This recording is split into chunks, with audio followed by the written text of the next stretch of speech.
Hey guys, thanks for joining us for this panel. We're going to be talking about building a profitable crypto mine. And so these guys have a really cool, really unique approach. And I'm super excited to kind of dig into some of the details of how they do it and their priorities. So why don't you guys each take a time introducing yourselves and telling us what your role is. And I'm Mark, the co-founder, and I do most of the back end.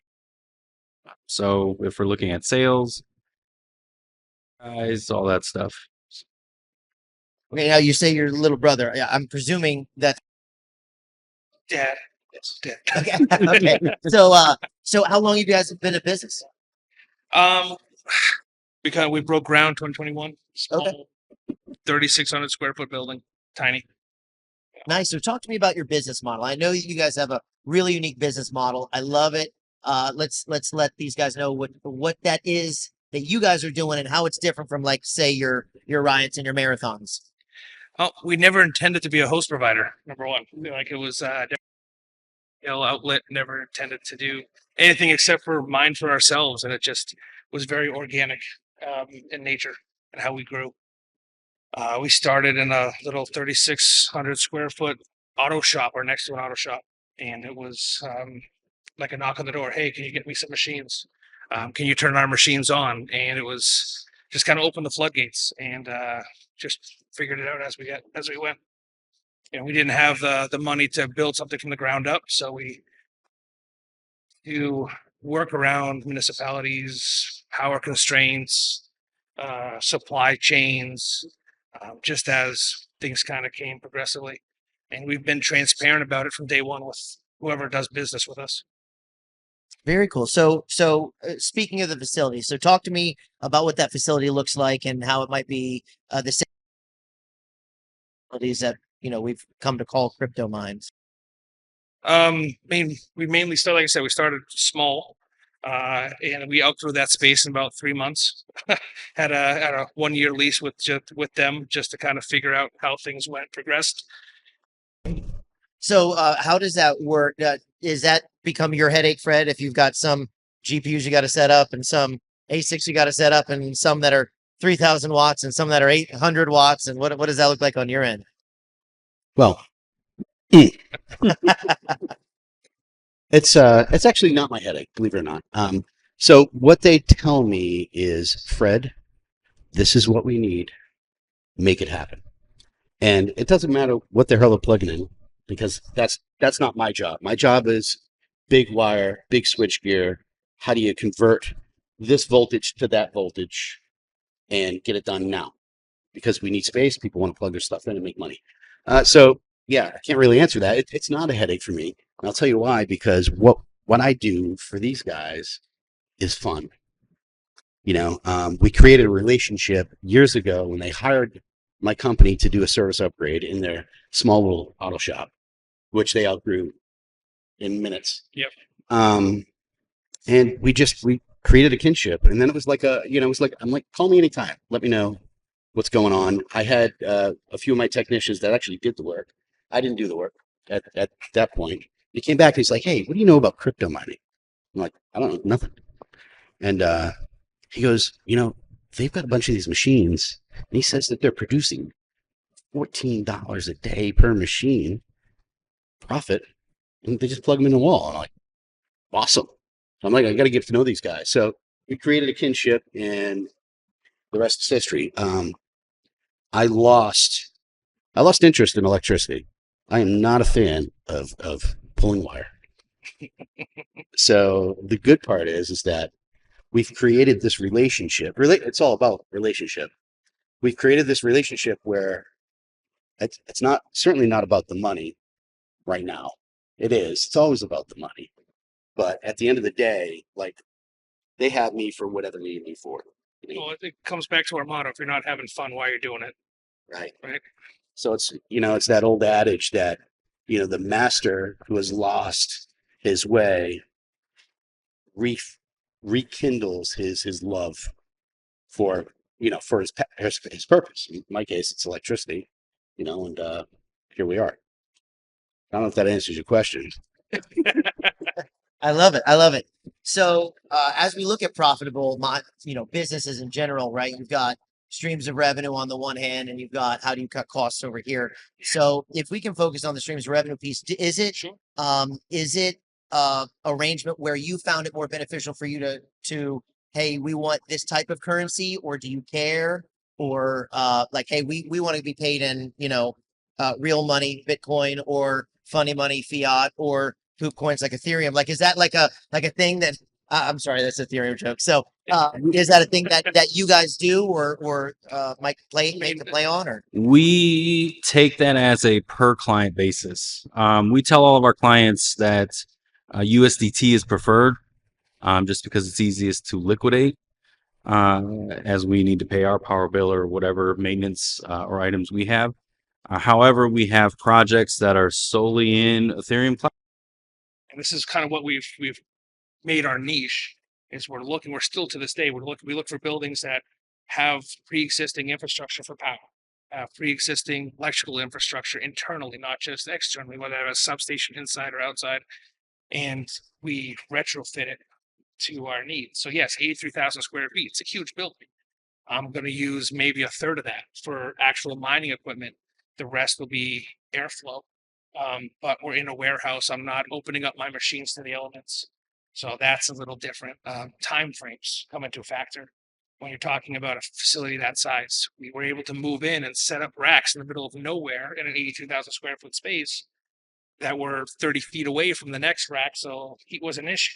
But as you grow, you start consolidating. Then you get to those purpose-built build-outs and locations for machines, whether it's 240, 277, whether it's GPUs, and then you're left with all this open space. So yeah, it is a factor, but it gives us time to think about adjust our build-outs moving forward. So I love the theme. I feel like I'm hearing a really common theme for you guys on the revenue generation side in terms of how do you get profitability to increase, and its flexibility.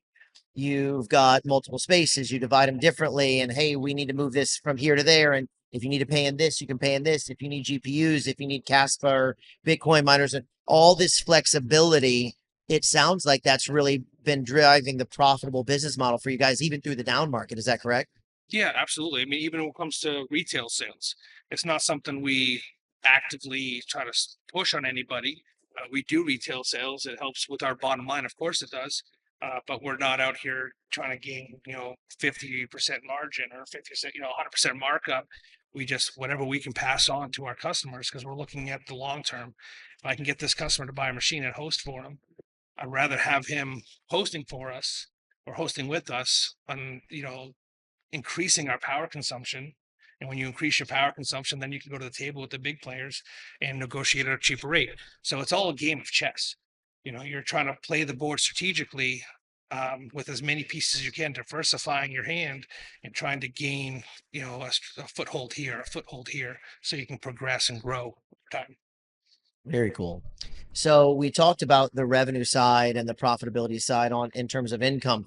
Let's transition a little bit to cost reduction.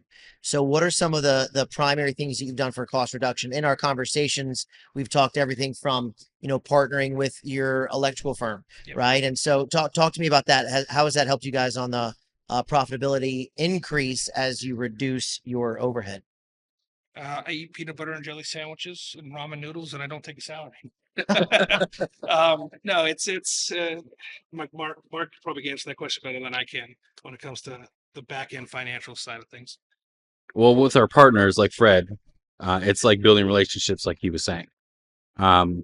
We've been able to create a deal with him where we can cash flow and make him a part of the project, basically. So that helps financially for us, as the more, we're consuming power wise, Yep. he's going to get more of the meat and potatoes that we're trying to collect. So, yeah, a lot of it is just relationships that we build with certain outfits. It's also looking at your bills as to figuring out what is needed and what isn't. Sometimes that leads to, if you've built a staff, you may have to let one go, and that's, unfortunate, but it's part of the game. But we try to treat our guys, with as much respect as possible. So if they know that it's getting to that point, they know. Comes back to our whole transparency thing that we Yes. Yeah, exactly. be transparent with our staff as well. They know what our numbers are. Every week, every day, they know what we need to keep online to sustain their payroll, to sustain the company, to sustain the electrical bill at the end of the month, whatever it may be. They know it. It's not hidden behind a closed door. And we talk about it all the time with our customers and the community that supports us. And as we're doing build outs, that those can cost quite, that's a substantial portion of any of your revenue is you're looking at your next build out. We look at deals like we're out there scouring, trying to figure out like, can I get a 1,000 kVA 480 to 415 for, a couple $1,000? That's a little low, but just talking at a deal or somewhere along those lines. And I think that's another portion of my side of the company where I'm constantly scouring, trying to find a better deal out there to get the electrical that we need ran for the next build out so we can continue to throw people up when they bring their machines to us. And you're building a community, whether it's with companies like Hive or companies like Boltus or whoever it may be. You're trying to build a community of respected individuals out for the same goal and instead grow together, without hurting the person or the individual, the hobbyist, who started the chain. It's all a chain. We're all connected. It's all the ecosystem. So we have to grow together. Have that kind of mentality that we can't grow without them. They can't grow without us. And we try to help each other out the best we can. Awesome. So, by the way, it's just some of the background. One of the things I love about seeing this team up here is that you've got somebody with a finance background, and you've got somebody with an electrical background, and then you've got somebody with more of a mechanical background, from everything from welding to engineering and that kind of stuff. So, how do you see that in terms of the dynamics? Do you guys fit nicely in your niche, or is there a lot of overlap? Or Checks and balances. Yeah. One person, you're never going to have a consensus on whether this idea is going to work or the other. Hey, let's just try it, and we keep each other in check. Talking about airflow, we've been talking about airflow all weekend since we've been here. How do we mitigate some heat that we're having with our facility? I got this idea, I got that idea. Well, let's just go for it, and it's not going to chastise the person that if it didn't work. We just keep moving forward, and just kind of that checks and balances between us, that camaraderie is huge. Being able to work with the person next to you. Can I speak? Say something. It's like Christmas in the land of misfit toys. Every week something shows up, and it might be a big box, and we open it up, and it's got a bunch of red lights and green lights and switches and fuses. And and then the next week there's this bigger box that's a 1,000 kVA transformer. And I'm like, dude, we need wire now. Like, you want this up? We need wire. So then we'll talk about wire, and they're like, can we get away with this gauge wire? And then we'll consult with the skimming of the National Electric Code and work in the gray a bit, and we make it happen. I guess the thing is that we, because of our backgrounds, primarily blue collar, have been busting our rear ends for years. Just want to get to a place where work is fun now. So it's like solving a puzzle every day. New Christmas gifts that come from Goodwill, and we make them work. We polish them up, and next thing you know, we've got machines making money for people, and we haven't spent half a fortune to get there. eBay, baby. Bootstrapping it from the ground up. Absolutely. there you go. So let's go one at a time. I'm going to ask the same question, but for each of your departments, right? And I'm not trying to be reductive in that, but your areas, your arenas that you kind of deal with, what's the greatest cost savings that you've seen in your area? So I guess we'll talk to John about like the physical infrastructure, and then we'll go to the electrical, and then the finance and business side of it. So what's the greatest cost savings thing that you have found in your area of expertise? Cost savings. That's tough.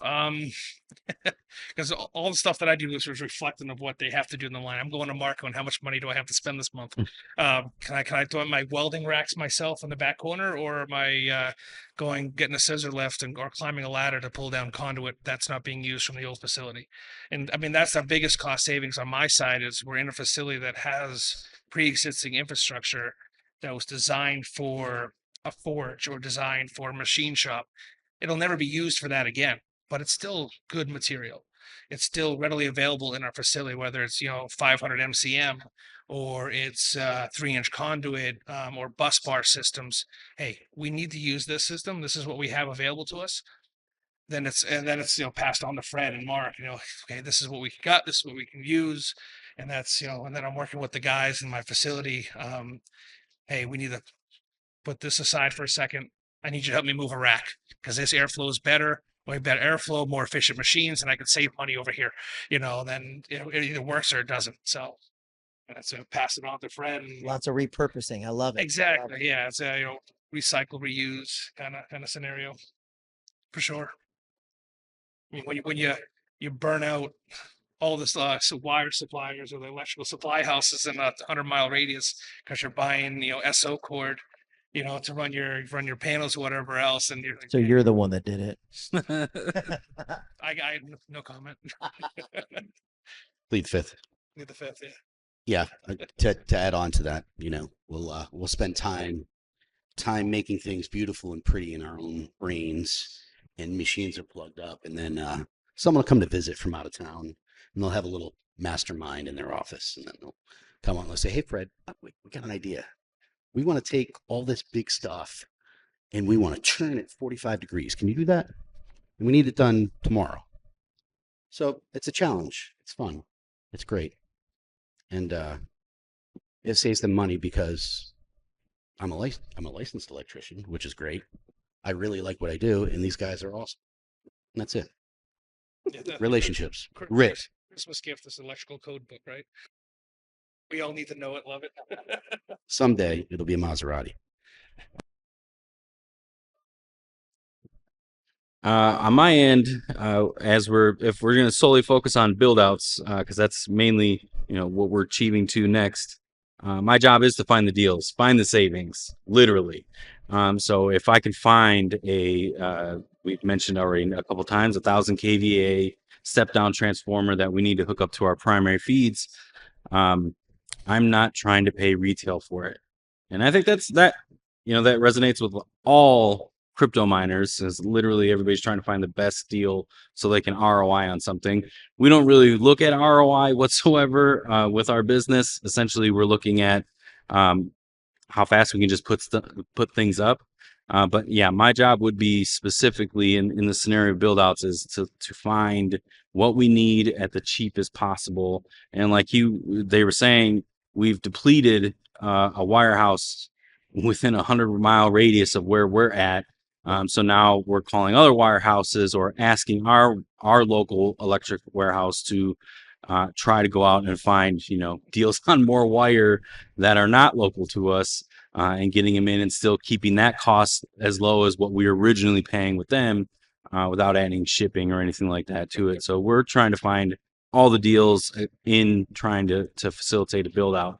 What's one or two things where you're like, if I would have known that, it would have saved me a lot, or if I would have known that, it would have made me a lot more in each of the departments, or perhaps if it's something that just sticks out to one of you and you're like, I know this isn't my quote unquote department, but this thing was the thing that would have really helped a lot to know.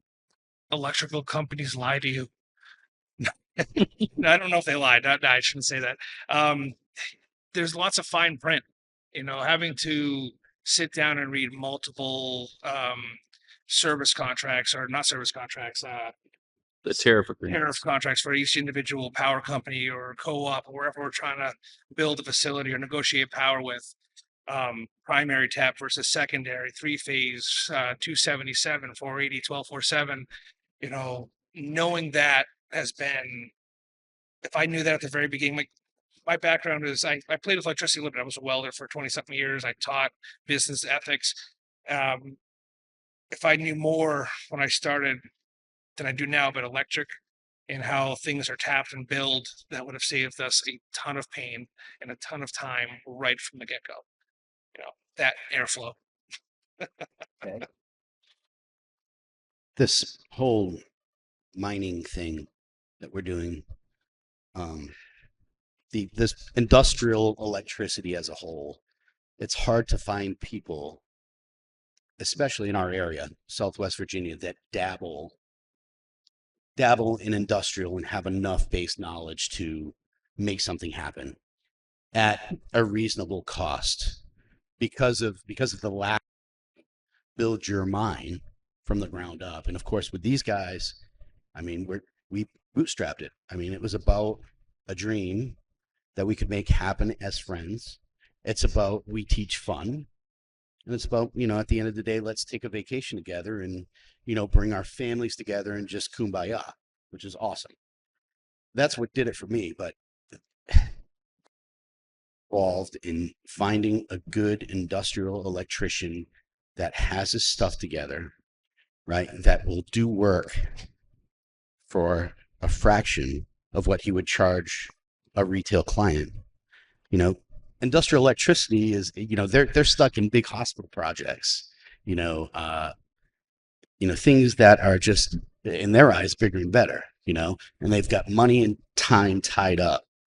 So do your research, find some people and start making friends, and that's what did it. If these guys would have had to pay out of pocket to do what I do, and I'm not tooting my own horn, it just is what it is. I don't work for free.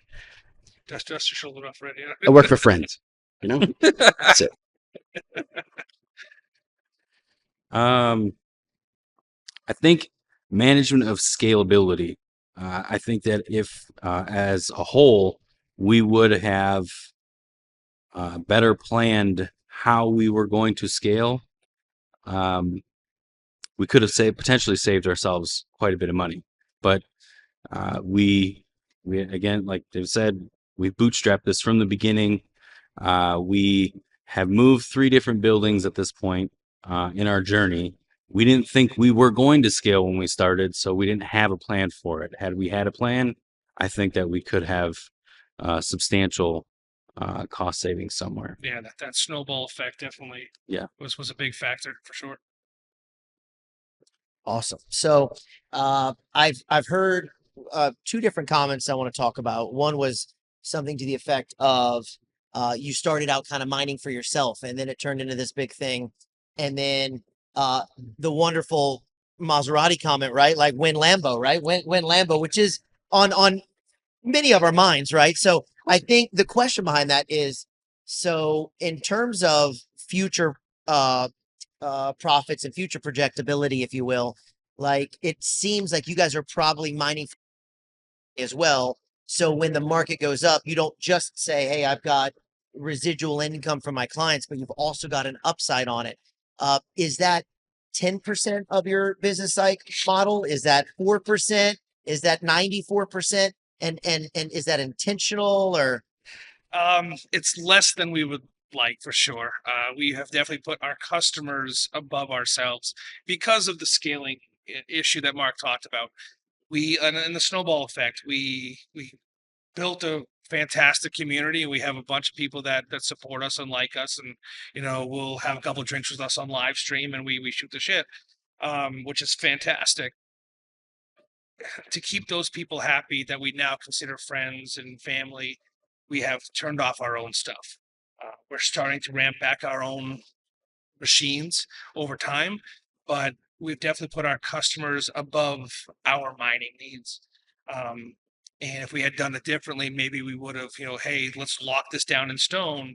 We need to keep X amount of machines on for ourselves. We need to be at 25%, 30%, 1/3, whatever it is, has to be coastal crypto based machines. And we kind of had that plan at the beginning, but as we scaled and we grew and more customers came online, we didn't want to turn anybody away. So instead of turning people away, we probably turned off way more than we had ever anticipated or ever wanted to turn off. But it's just kind of the nature of how we went about it. Well, I mean, the way we got there was when we moved to our second building, we had anticipated we had a little bit more than a megawatts worth of power. So we sold it before we even walked into the building. Yeah. And so when we went to go turn it on and realized that the power company kind of faux pas what we had available,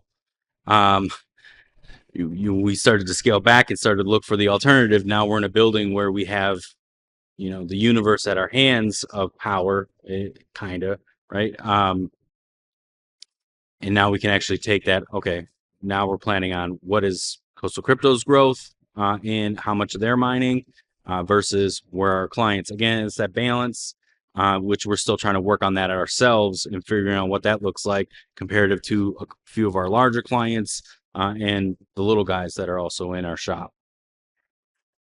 Yeah, it's not a huge margin on hosting or retail. We try to keep it, close and tight to the chest.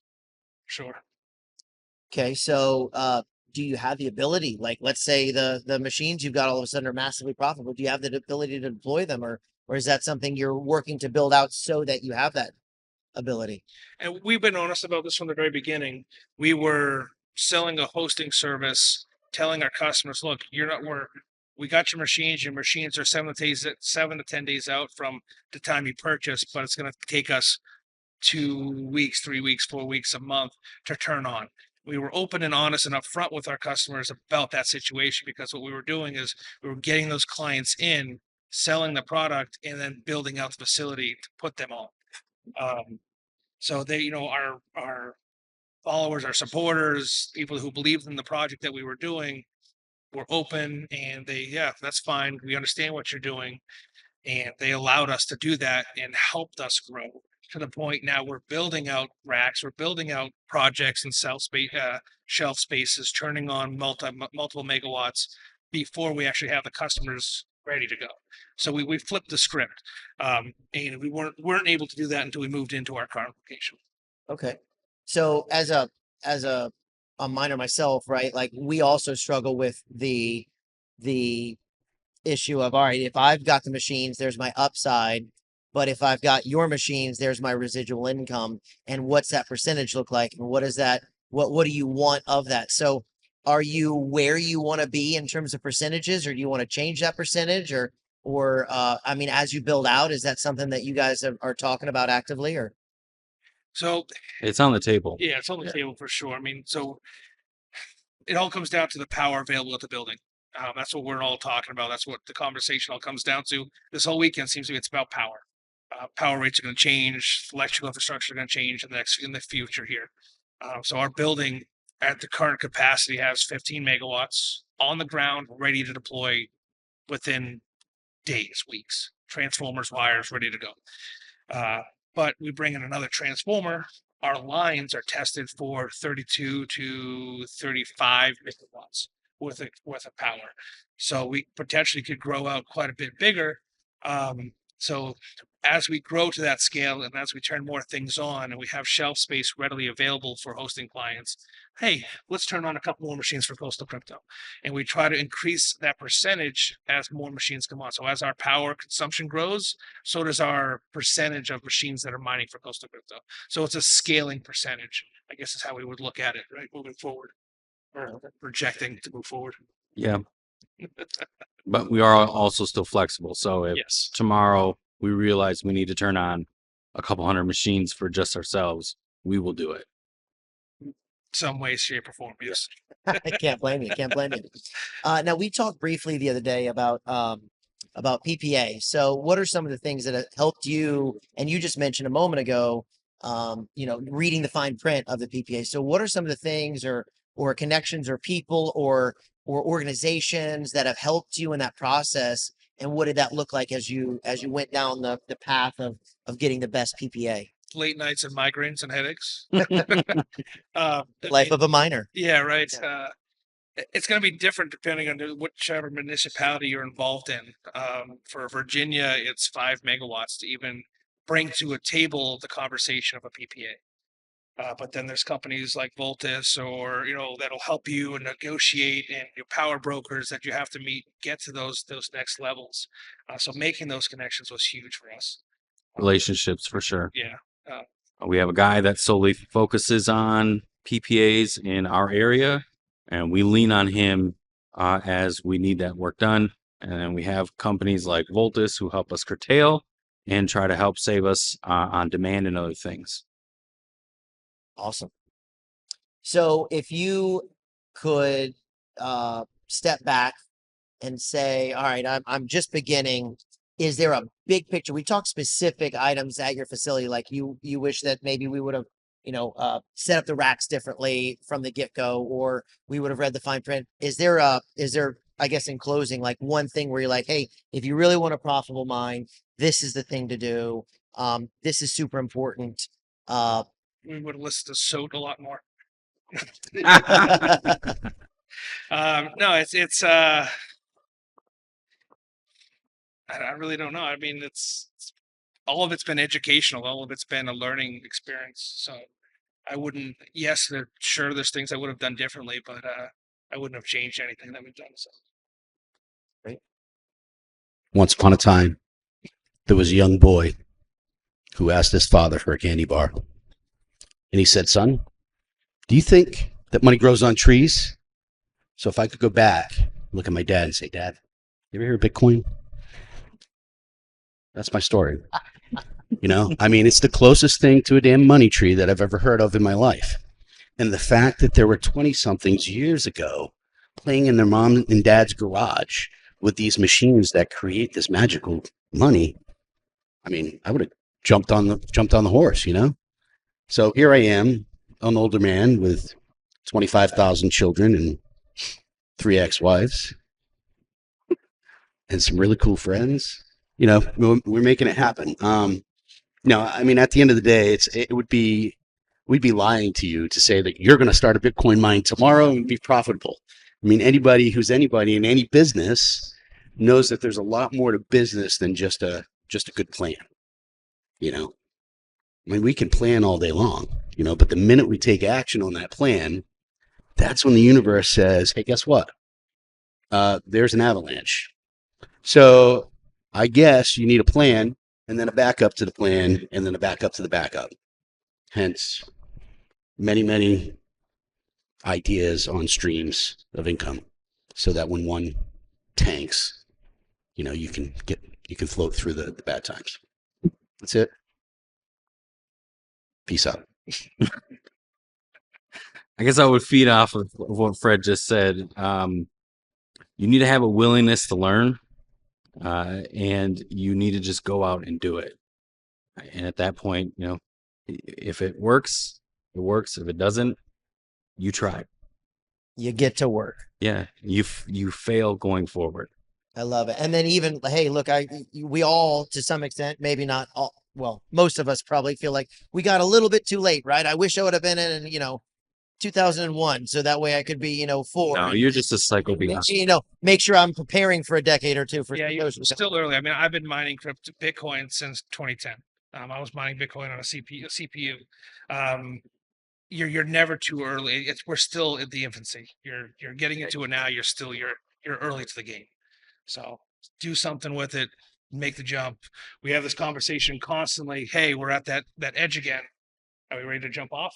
It's every couple months we get to that precipice. Okay, are we gonna go? Is this it for us, or do we take that extra leap of faith and jump again? And typically it's let's go, man. Jump off the edge and keep riding it, and it's worked out for us for sure. Awesome. So we're gonna open it up for the last few minutes for Q&A. If anybody has any questions for these fellas, now is the time.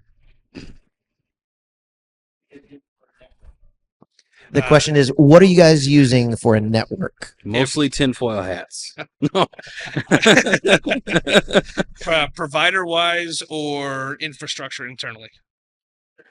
Okay. Either.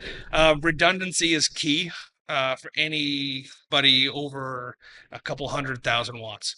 If you want to keep your machines up and running consistently, redundancy is important, whether it's Starlink, T-Mobile, Verizon, whoever in your local area. Get a redundancy for a provider immediately. And then having backup networks and switches available for when shit gets burnt up because it's in 120-degree heat in your facility. We love Unify. I mean, it's kind of been our go-to. It's easy to train on for our techs that may not be completely network savvy. but they're great with their hands and they understand basic coding or tearing down machines, but the network side lacks. Unify is a very easy, simple for us to, at least it's been easy for us to train on and to train our guys with. We're pretty remote too, so internet service provider wise, we have to lean heavily on some form of hotspot and or Starlink. So we have both, and we continue to upgrade those packages as we need to, and they seem to work without much harm or much headache to run our facility. Gotcha. Question.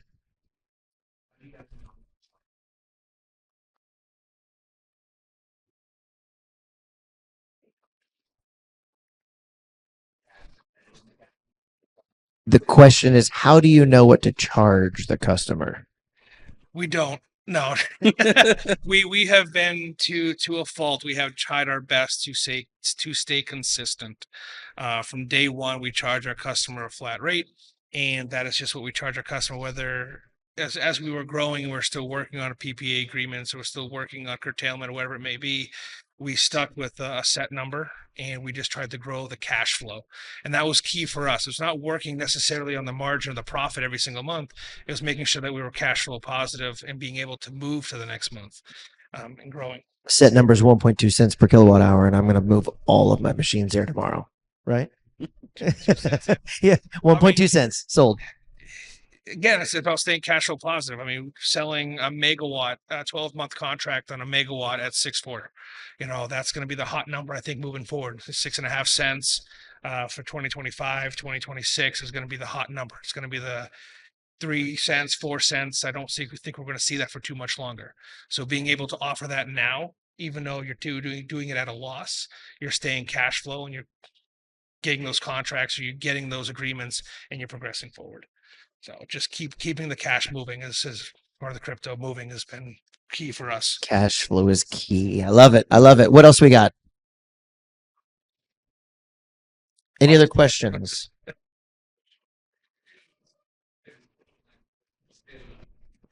What do you consider the biggest bottleneck as you scale up? I'm repeating it for the mic, so I'm not, so that way they can hear it. So what do you consider the biggest bottleneck for scaling up? Supply chains. Time. Yeah. Time is definitely the biggest bottleneck, whether it's electrical infrastructure, equipment coming in, monitoring service, whatever it may be. There's always time is the bottleneck. Some kind of supply chain bottleneck, whatever it may be, it's time. Okay. For sure. Time for the supply chain. Cool. Any other questions? Sweet. All right. Well, thank you guys so much for answering our questions and helping us so much as we all work to figure out how to better mine. And I love the partnership. I love seeing you guys and what you guys are doing, and it's super exciting. So Godspeed, and I guess it's on to the next session. Thanks. Appreciate it.